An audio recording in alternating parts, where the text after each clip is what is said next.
మన తొలి వెలుగు ప్రేక్షకులు అందరికీ నమస్తే. భార్యపై అనుమానంతో నలుగురు చంపుదాం అనుకున్నట, ముగ్గురిని చంపిండు. నలుగురు చంపుదాం అనుకుంటూ ముగ్గురిని చంపిండు, తను కూడా చచ్చిపోయాడు. ఏడ జరిగింది ముచ్చట అంటే వికారాబాద్ జిల్లా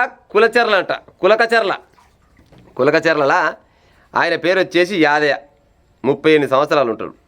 భార్య పేరు వచ్చేసి అలివేలు, భార్య వాళ్ళ అక్క పేరు హన్మమ్మ, బిడ్డల పేరు లోగామ పేరు అపర్ణ, ఇంకో బుజ్జి పేరు అంట శ్రావణి అంట. అయితే 15 ఏళ్ళ కింద పెళ్ళి అయిందంట వీళ్ళకు. 15 ఏళ్ళ కింద పెళ్ళి అయితే ఇద్దరు బిడ్డలు పుట్టిరు, వాళ్ళ పనాలు చేసుకుంటారు, వాళ్ళ పనాలు చేసుకుంటా వాళ్ళ బతుకురు అనుకోరాదు.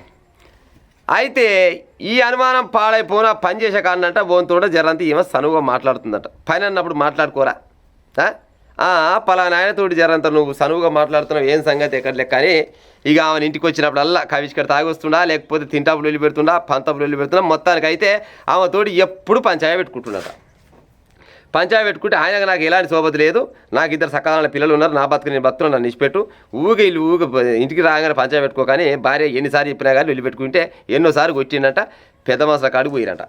పెద్ద మనుషుల కాడికి పోతే పెద్ద మనుషులు కూడా భార్య భర్తలు తీసి ఇడిపించుకోమని చెప్పారు కదా, వాళ్ళు కూడా మంచి బుద్ధులు చెప్పారట. మళ్ళీ ఒకటి చేసిరట. మళ్ళీ తర్వాత మళ్ళీ పంచాయ పెట్టుకున్నట. మళ్ళీ పెంచుకుంటే ఈ 4 ఇంటి వెనకాలం లేదనుకున్నట. ఒకనాడు పోలీస్ స్టేషన్ కూడా పోయించిందట. పోలీసుల కాడికి పోతే పోలీసులు కూడా మంచి మాటలు చెప్పి మళ్ళీ ఇంట్లో తోలిరంట. కానీ అనుమానమే పాత రోగం. ఏ రోగం ఉన్నా తగ్గుతుంది కానీ అనుమానం ఇట మాత్రం తగ్గదు. ఇంకెప్పటికీ అనుమానమే ఉంటుంది. అటు ఇటు పోను ఏమో పలానాయన కలిసి అయ్యాలా మీ సోపతి కాడని అవన్నీ పొడిచినట్టు మాట్లాడుతుందట. అయితే నిన్న అందరు బోధినారంట. అందరు బోధిని ఇక వండుకురట. అయితే వాళ్ళ అక్క కూడా వచ్చిందట. ఆమె కర్మ పాడైపోను వాళ్ళ అక్క కూడా వచ్చింది. అయితే ఎప్పుడు పంచాయతీ పెట్టుకున్నా కానీ ఈమె కొట్టినాడు తిట్టినాడు వీళ్ళ అక్క కాడికి పోయేదంట. ఆమె మొత్తం మా వదినే నేర్పుతుంది, నా సంసారం మొత్తం ఆగం చేస్తుంది, నా భార్యకు కూడా రంగు నేర్పేది మా వదినే అని ఫస్ట్ వదిన పని చేయాలని కూర్చున్నట. పండుకురట. అంతా వండుకున్నాక తెల్లారుజామున 3 అయిందట. 3కి అటు ఇటు చూసినట్ట. అంత జోరు నిద్ర కదా. తెల్లారుజామున చలికాలం అయిపోయా తరి బొంత కప్పుకొని అయితే పక్క పోయి చచ్చినా కూడా మెలకరాదు. అది ఎవరికైనా అదే పని. అయితే ఆ ఇంట్లో ముందలు కోసే కత్తి ఉంటుందట. మెత్తగా నూరు పెట్టుకున్నాడు. ఎప్పుడు పెట్టుకున్నా పాడై నిన్న మన ముందకాలమే ముందలు కోసినట్టు ఆ కత్తిని మంచి దాచిపెట్టినట్టు ఆ కత్తి తీసుకుంటూ బొంత ఇట్లా తీస్తూనే ఉన్నట. ఫస్ట్ వదినకు మెడ మీకు వెళ్ళి పెట్టినే పెట్టినట. కథం అని పక్క పోయింటే అనేసరికల అటు వదినని చంపిండు, ఇటు భార్యని చంపిండు. ఇద్దరిని 2 పెట్టాలు ఏమైనా ఆమెలో పెట్టిండు. ఆయన ఇష్టమైన రకంగా నరికేసిండట.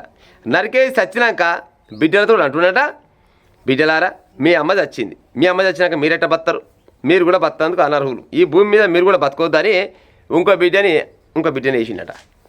చిన్న బిడ్డను కూడా అదే కత్తి తీసుకొని చిన్న బిడ్డని నరికేసిండట. 1 బాయ్ 2 బాయ్ 2 బాయ్ 3 ముగ్గురు 7 కాడ రక్త బండాలం అయిపోయింది. మొత్తం మేకపిల్లలు గిట్ట పండగలాడు మేకలు కోసేసి ఆడేసిండట. 4వ బిడ్డ పెద్ద బిడ్డే 4వ కాడికి పోయినట. ముగ్గురు అయిపోయి 4వ కాడి దగ్గర పోయి ఆవును పెడితే పోయి మెడల మీకలో దెబ్బ పడదంట, నెత్తలంగో దెబ్బ పడదంట. జర్రంతా మిస్ అయ్యి పాపం బిడ్డ బయటపడ్డది. బిడ్డ బయటపడి మా అయ్య ఇట్లా కొట్టి చంపుతున్నా ఇలాగలా చెప్పేసరికల్లా వచ్చేసరికల్లా ఈడేం చేసిండట, పిల్లని చచ్చే వదినని చంపితే బిడ్డని చంపితే ఒక బిడ్డ తప్పించుకోపా, ఇక నేను బతికేమనుకున్నట.